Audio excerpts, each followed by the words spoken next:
Okay, before we go any further, just want to confirm that everybody can see my screen. All right, very good. Good. Well, thank you all so much for joining us today. As mentioned, I'm Amie Freeman, joined by Christee Pascale, both from USC Libraries. Happy to see that there are some USC grads in the audience. Today, we are going to be discussing USC Libraries' path to digital accessibility. So in our very short time with you today, I and Christy and I plan to share our roadmap for meeting the ADA digital accessibility requirements. We are going to give you a really brief overview of ADA Title II, if you're not familiar with it. Then we will talk about how we developed and implemented an accessibility plan to prepare us for the April 24th, 2026 compliance date. And then at the end, we are going to finish with some suggestions that are going to help you develop and implement your own accessibility plan. So as a very quick background slash reminder, the DOJ issued a final rule on Title II of the ADA Act, or the ADA, which set WCAG 2.1 level AA as a standard to ensure that web content and mobile apps are accessible to people with disabilities. This final rule gives all state or local government entities who serve over 50,000 people, which of course includes USC, until April 2026 to make our digital content accessible. And USC does note that this applies to all of our digital projects, services, and tools with just a few exceptions. If you're unfamiliar with WCAG, what that is a set of guidelines that say exactly what is needed for web accessibility, such as requirements for video captions. And I want to take just a second to talk about why this work is so important. First of all, it is a legal requirement under the ADA in Section 508. Making our content accessible protects not just our users, but also our institution. However, I think there are some equally important factors to think about. There are a lot of people out there who rely on assistive technologies like screen readers. And these tools depend on things like structured tags, headings, and correct reading order in order to function properly. And then finally, accessibility really does benefit everyone. It improves readability, discoverability, and even search engine optimization for all of our users. So initially here in the USC libraries, when we first heard about this ruling, we handled compliance a little bit piecemeal. We didn't really have awareness or a single information source, much less a cohesive plan across the many units in the library to address this. And so we kind of realized that we were at risk of becoming behind, and that at the same time, duplication was probably happening across our different units. So what we did is we came together to form an accessibility working group. We knew that we had a lot to learn from each other across the different areas of the library. And we also thought that we could approach this preparation much more systematically if our efforts were united. So the very first thing that we did was think about what our charge was going to be. What were we going to be responsible for? And after quite a bit of discussion, we decided that we were going to charge ourselves essentially with preparing the libraries for the implementation of these updated requirements to just the web-based components of Title II of the ADA. And so we had three big areas that we needed to consider in this group. First, our web content that was hosted in our archive. So these would include things like the content in our institutional repository, anything in our digital collections repositories, and things in our moving image collections. We also had to think about websites. So our library's main website, of course, and all of the pages fall within, our WordPress exhibits, our lib guides that of course we all have, and any other web presences. And then finally, third, we had to think about our contracts with vendors who had web-based components. So databases, journal hosts, digital platforms, all of that. And ultimately, this group was tasked with determining those steps to make both the content that we currently had on the web, as well as future web-based content accessible. We also were charged with examining the ADA guidance on remediation for the existing and archive content, for looking into workflows and best practices for remediating content where we thought it was necessary, and also for advising on contract requirements to make sure that our vendor content was compatible with accessibility laws. So once we had that charge in place, we next needed to identify everybody who should be involved with this implementation. And so this turned out to be a group of about 10 people. Certainly it could have included more, but we had representatives from our repositories and our archives, from our communications area, from our research and instruction department, access services and e-reserves, and not surprisingly, our web manager. So once we gathered as a group, we really started to research different accessibility tools and their associated costs. There are, as you probably know, some really fantastic accessibility and remediation tools out there. Unfortunately, very few of those can be considered affordable. So after we looked into some of these preliminary options, we started to have meetings with vendors. We started doing testing on open source platforms as well as vendor platforms where we were able to acquire trials. And we asked for quotes from a lot of these different areas. We actually found that at the beginning of this process, our quotes were pretty high, but they started to actually go down a little bit as AI started becoming more incorporated into these tools and as they became more readily available as more and more institutions expressed interest. And then speaking of those other institutions, we also did look into all of the actions that were being taken by other institutions, keeping track of all of those discussions across listservs, reaching out to people directly and searching the web. And what we found was that a lot of people were very willing to share their plans informally or had actually already done so online. So we found that we did not need to start completely from scratch. So once we were really up to speed on all of those requirements, the tools, the pricing, what we did was we broke out into smaller subgroups. And each one of those groups were tasked with developing a few things. They needed to have an action plan, a timeline for that plan, and they needed to come up with estimated pricing for remediation of existing content and for making sure that content was accessible moving forward.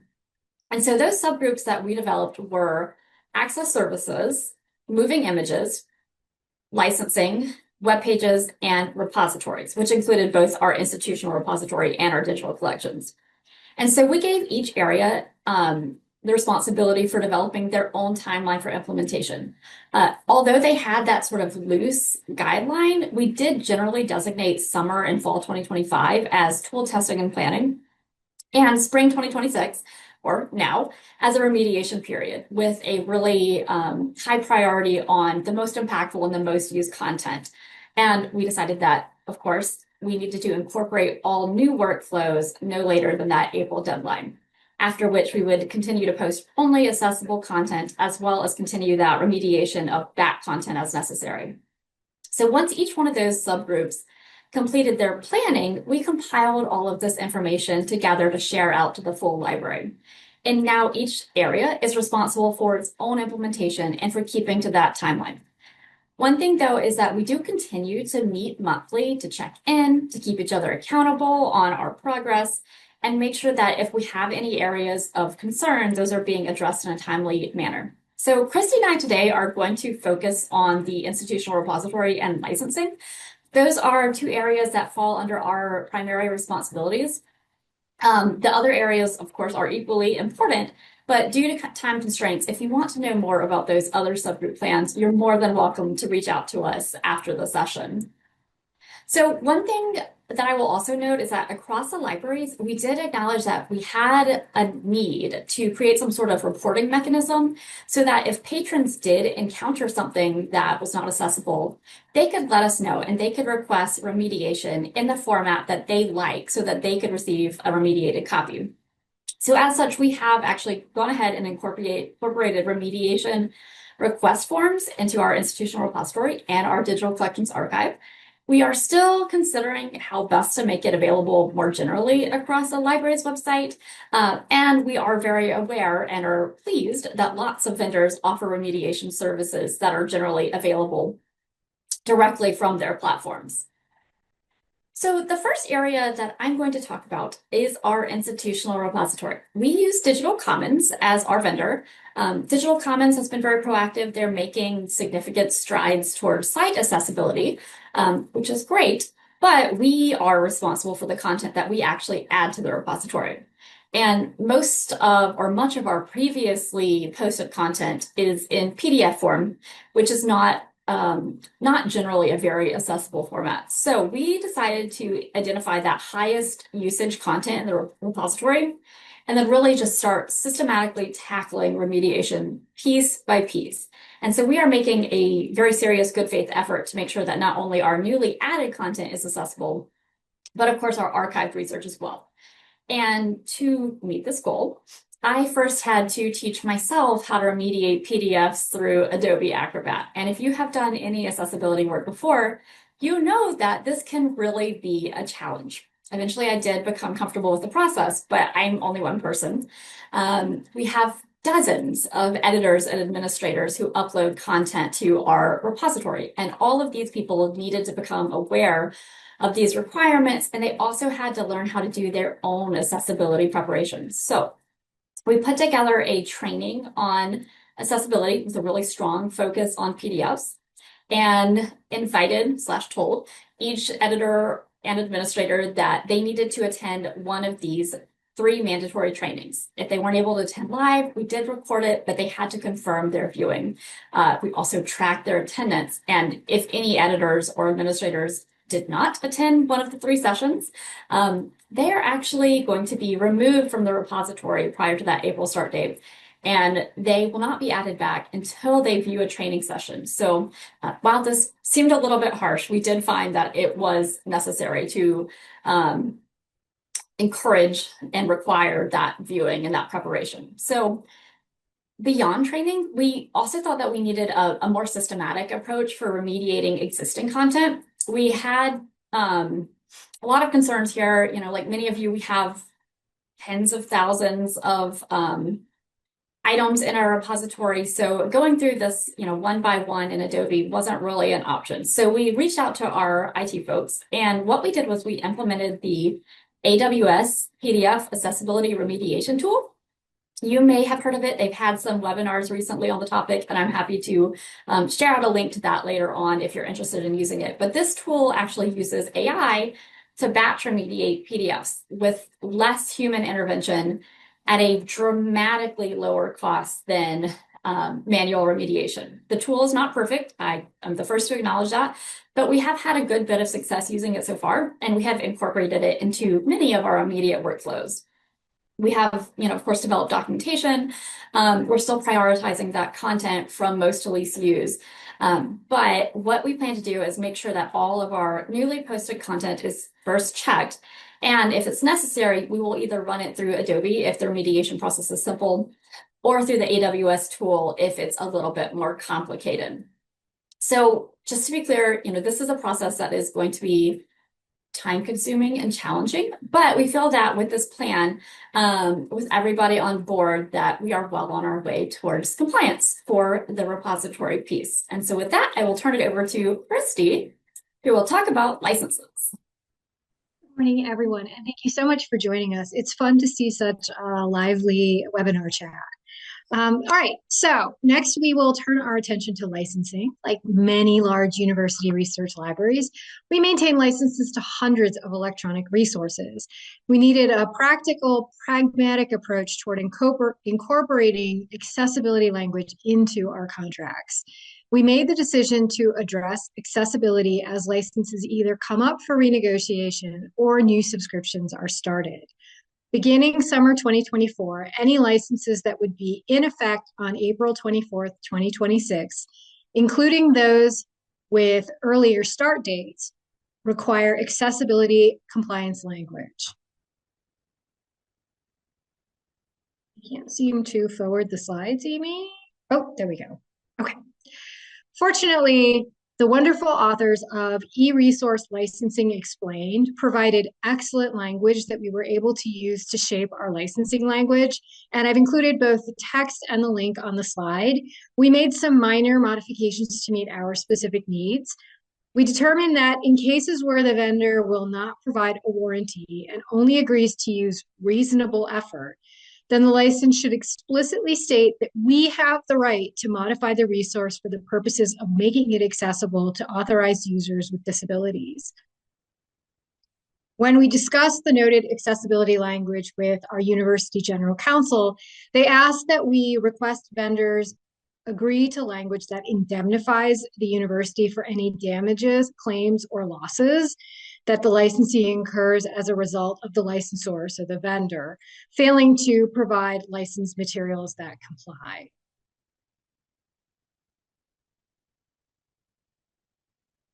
We've negotiated 10 or so licenses with the inclusion of accessibility language, including 2 streaming video contracts.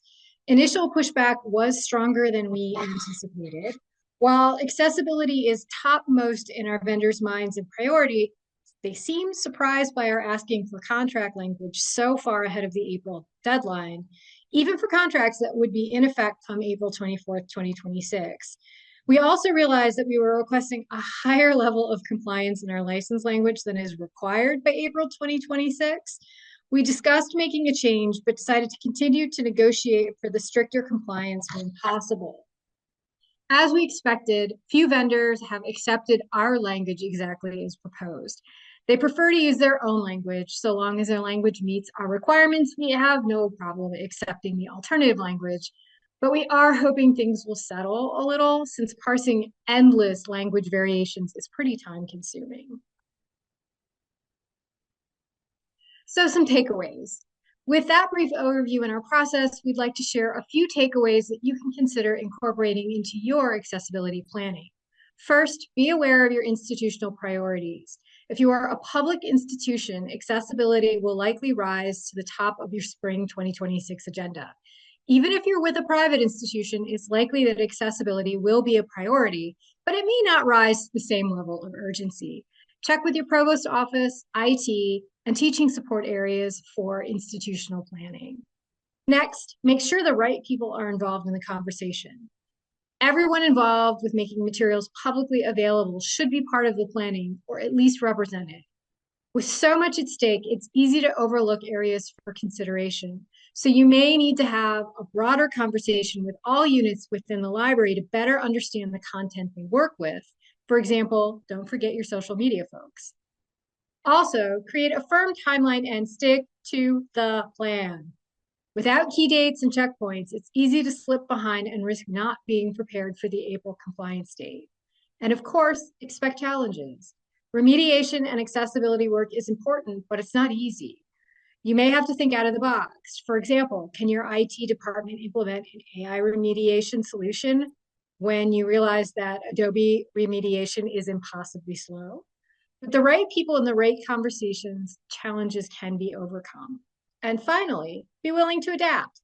I mentioned the firm timeline and plan, but with the many challenges associated with accessibility, be aware that you may need to adapt. Workloads may need to be adjusted to allow someone to take on accessibility work, and perhaps that comes at the expense of another project. Flexibility is key. We have no doubt that with the right plan and the right people, your library will be prepared to address accessibility regulations. So it's time to get started. And we're happy to take questions. All right, thank you so much for that. That was excellent. And obviously very timely and needed for many of us. I would attend an all-day workshop that you guys would do, but that was again really fantastic. If anyone has any questions for our presenters, please use the Q&A button to ask them, and I'm going to begin asking those questions. Okay, our first question is, how did you convince different subgroups to implement ADA? Did you have buy-in from upper management? Yeah, that's a great question. We did have buy-in from upper management. We worked closely with our administrative areas in the libraries to make sure that everybody was on board. This was something that kind of grew organically, but with the support and encouragement of upper administration. So I think, with that encouragement and support, it certainly does help to get different areas of the libraries involved. It is a priority. Not just because it's the right thing to do, but because it is required. And I think that sort of level of enforcement being reemphasized by administration was very helpful in making sure that everybody did participate. And I would just add that stressing the legal liability of the university is often a great way to get people's attention. Great, thank you. Again, just feel free to keep dropping those questions into the Q&A. If we can't get to all of them, they will be forwarded to our presenters and we'll share those answers after the conference. So don't be shy. I'm going to go to the next question.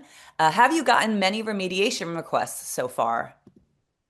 That's an interesting question. We were really curious how that would pan out once we actually posted the forms. And like I said, they haven't been posted everywhere across our library, just in select areas, sort of as our pilot phase. So far, we have not received any remediation requests. So we are all kind of waiting just to see what happens with that. All right. Our next question, do you use special software to catalog your digital repository? So with our digital repository, we have, a few that we kind of consider our repositories. We have our institutional repository, and then which uses digital commons, and we have content DM, which we use for our digital collections. Our moving image research collection also is incorporated into our content DM collections. So as far as cataloging, not really. We just use our the two vendors, Digital Commons and Content DM, and then we have a workflow, of course, set up so that the metadata is pulled into Alma, so it's displayed in Primo. Okay. Did you have an estimated time on task for remediation of each file in a repository? Also relevant to interlibrary loan file preparation. Yes, very relevant. So, do you mean the time that we would commit to each individual document, or how long it would take to actually perform the full remediation for back content? And I can kind of Yes. address both. Yeah, it was like time a Um, staff member would spend per document. Okay, right. Yeah. So Ben, it depends so much. We encounter so many different types of content. Some of our content is very simple and straightforward. Like for example, if we're working with a journal article from a publisher that's already sort of on the up and up with accessibility, usually we'd run a quick accessibility compliance check for those, and they're good to go. So, 1 or 2 minutes for those. But on the other hand, we might have, a 200-page PDF with lots of figures and images. In the Adobe world, that could take hours to remediate, and we wouldn't necessarily feel completely confident about it, as we're not really subject experts on a lot of the content that we're working with. But if we run it through the AWS tool, usually it processes it within 2 minutes for short articles, 10-ish minutes for longer articles. And then we just have to do one more, quick manual check to make sure that it hasn't done anything outrageous in the meantime. All right, thank you. Our next question. There wasn't a subgroup related to interlibrary loan. Do you have any info on what USD is doing related to ILL? Yeah, good question. We actually did include interlibrary loan in our e-reserves and access services group. I'm not completely sure about the specifics. I know they are using a lot of the same tools that we're using for the repository. But I could certainly look into that and get you more information. Okay, thank you. Our next question. Do you get any of your resources through a consortium? And if so, were they able to adopt your licensing language as well? So that's a very great question. We get a lot of our resources through consortiums. We are members of Lyrasis and Gwilla, just as examples. We have taken a more light-handed approach with the consortia. We have not tried to ask or dictate to them what our needs are, although Amie and I realize that probably in the next month or two, we will have to find out exactly what they are doing and how they plan to ensure that the resources we get are in some way compliant. But basically, we have only been worrying about the licenses we touch right now. My my understanding from most consortia is that they too are working on this and they too are creating their plans. We wanted to give them an opportunity to do all of that work before we started asking a lot of questions. Okay. Did you use a project management software or system? Yeah, that's a good question too. Not anything specific. We really just work within a channel in Teams. So no, although that's a great suggestion. We probably could have benefited from it. Okay. Uh, can you share the link to the AWS remediation tool, please? I sure can. And it might make most sense for me to since I'm still sharing my screen, I'm going to move this out of the way. It might make sense for me to make sure that I put that in the presentation slides as well. But let me pull it up and I will make sure I at least drop it in the chat. So it's sort of a two-tiered system. It's open source, so you can use sort of a public web portal for it. You can try out a few things there. And actually, this might not be totally the correct link, but you can access it from within the link that I've dropped in there. Oops, which I only dropped to host and panels, so let me redo that. But you can also implement it or ask your IT folks to work on implementing the open source solution that is a little bit less, it's not quite as, pretty. It's not as much of a web platform as a backend platform that you could use through some sort of like FTP server. Um, but it's been a really, really useful tool. And like I said, it is a lower cost. There's some small costs associated with whether you have like the purchase platform or whether you have the open source solution.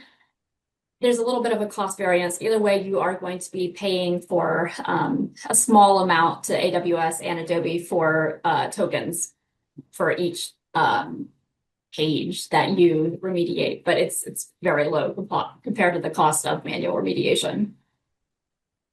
Great. Okay. Our next question.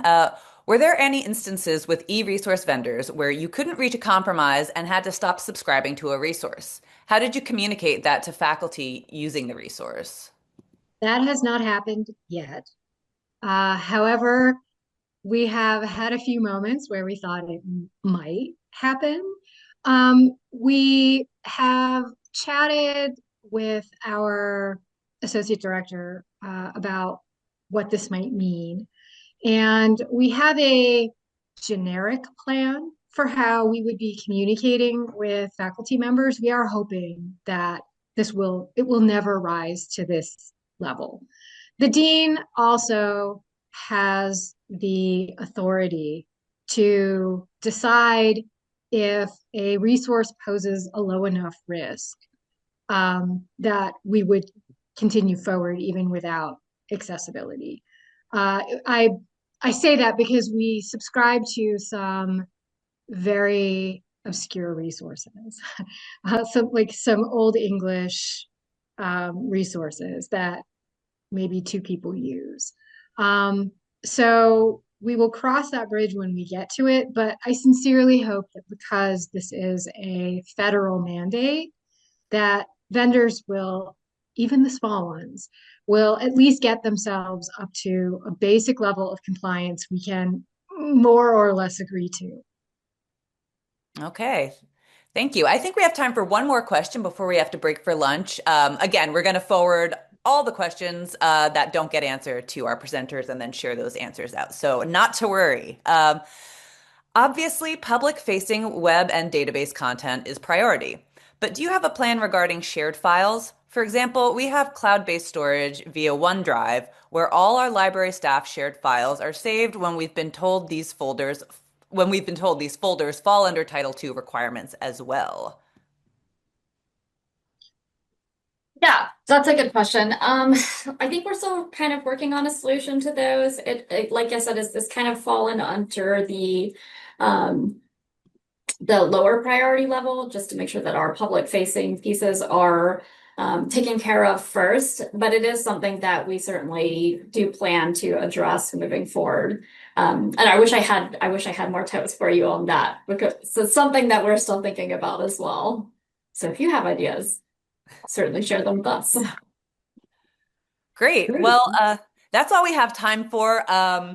But thank you again so much. This was a really wonderful and informative presentation. So we really appreciate you being here with us and sharing that this morning. Um, with that, we are finished with our morning sessions of today, and we are going to take an hour lunch break now. We'll be back at 1:15, and that is when we will resume our afternoon sessions, and we hope to see you all there.